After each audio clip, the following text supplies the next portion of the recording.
Right. இந்த நீங்கள் கேட்குறீங்க இந்த ஆவரசம் பூவை எப்படி பாவிக்கிறது இந்த நிலைமைகளில் இருந்து.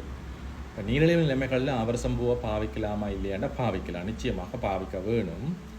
இந்த ஆவரசம் பூ பாவிக்கிறவர்கள் எப்படி பாவிக்க வேண்டும் என்று சொன்னால், ஃப்ரெஷ்ஷாக அவங்கள்ட்ட பூ இருக்குமெண்டா நீங்கள் அந்த பூவை என்ன செய்ய வேணும் என்று சொன்னால், ஒரு சில்வர் கப் 200 ml உள்ள கெப்பாசிட்டி வரையான பூக்களை அதுக்குரிய சுடு நீரை போட்டு இன்ஃபியூஷனாக நீங்கள் அதை ஊற விட்டு குடிக்கலாம்.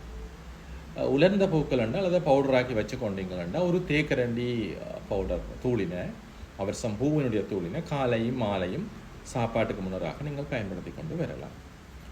அதே நேரம் இந்த கால் எரிவு அவ்வாறான பிரச்சனைகள் உள்ளவர்கள் தொடர்ச்சியாக அதனை பயன்படுத்தி கொண்டு வரலாம். இது ஒரு வெற்றிகரமான பின்னூட்டத்தில் உங்களுக்கு தெரியும். இந்த அவரசம்பூவினுடைய அந்த பின்னூட்டம் மிக பிரதியாக இருக்கும். எனவே தொடர்ச்சியாக நீங்கள் இதனை பாவிக்கலாம்.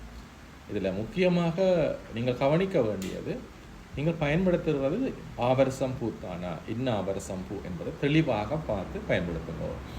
ஆவரசம் பூ என்ன கெசியா ஒரிகுலேட்டான்னு சொல்லப்படுகின்ற தாவரத்திலிருந்து பெறப்படுகின்றது ஆவரசம் பூ. அதை விடுத்து பொன்னாவரசிலேயும் 2-3 வகைகள் இருக்கிறது. எனவே இந்த ஆவரசம் பூ என்பதை தெளிவாக அறிந்து பயன்படுத்தி கொள்ளுங்கள். இந்த ஆவரசம் பூ மிகவும் உடலுக்கு ஆரோக்கியமானது. அது நீரிழிவால் ஏற்படுகின்ற அழற்சி நிலைமைகள் உட்பட பல விடயங்களிலே வெற்றிகரமாக பயன்படுத்தப்பட்டு வருகிறது. இதை பயன்படுத்துவதன் மூலம் உங்கள் நீரிழிவு நிலைமையினை மோசமான நிலைமைகளிலிருந்து வெற்றிகரமான நிலைமைக்கு அதை மாற்றி செல்லும். தொடர்ச்சியாக பயன்படுத்தும் போது திடீரென நீரிழிவு நிலை, அதாவது ரத்தத்தில் சீனியின் அளவு அதிகரிக்கிற நிலைமை உட்பட பல விடயங்களில் பாதுகாப்பாக இருக்கும். விசேடமாக இந்த இன்சுலின் மருந்தினை பயன்படுத்துபவர்கள் வீட்டினை பயன்படுத்தும் போது விசேட கவனம் செலுத்துதல் மிக அவசியமாகும். நன்றி.